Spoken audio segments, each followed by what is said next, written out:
Chikhli police station हद्दीमधील भीमशक्तीनगर परिसरामध्ये काही लोकांनी एका लोकांनी हातात पिस्टल घेऊन ट्रिपल सीट दुचाकीवर बसून एकाने व्हिडिओ काढला होता त्यांचा, आणि तो व्हिडिओ त्यांनी इंस्टाग्रामवर पाठवलेला होता। तो आम्हाला माहिती प्राप्त झाल्याने सदरची कारवाई खंडणी विरोधी पथक पिंपरी चिंचवड यांनी केली आणि त्या बाबतची माहिती त्यांनी आमच्या पोलिसांना दिली असता आम्ही गुन्हा दाखल केलेला आहे आणि गुन्हा दाखल करून त्यातील एक आरोपी आहे तो अटक केलेला आहे, दुसरा आरोपी जुवेनाइल आहे आणि 2 आरोपी वॉन्टेड आहेत। त्यांचा शोध चालू आहे। लवकरात लवकर अटक करून गुन्ह्याचा पुढील तपास करीत आहोत।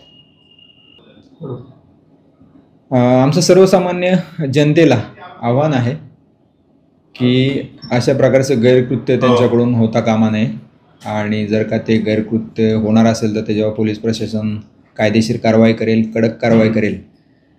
आणि जर का कोणाला अशा प्रकारचे कोणी गैरकृत्य करताना दिसून आलं तर त्यांनी तात्काळ पोलिसांशी संपर्क साधावा, म्हणजे त्यांच्यावर कडक कारवाई करता येईल।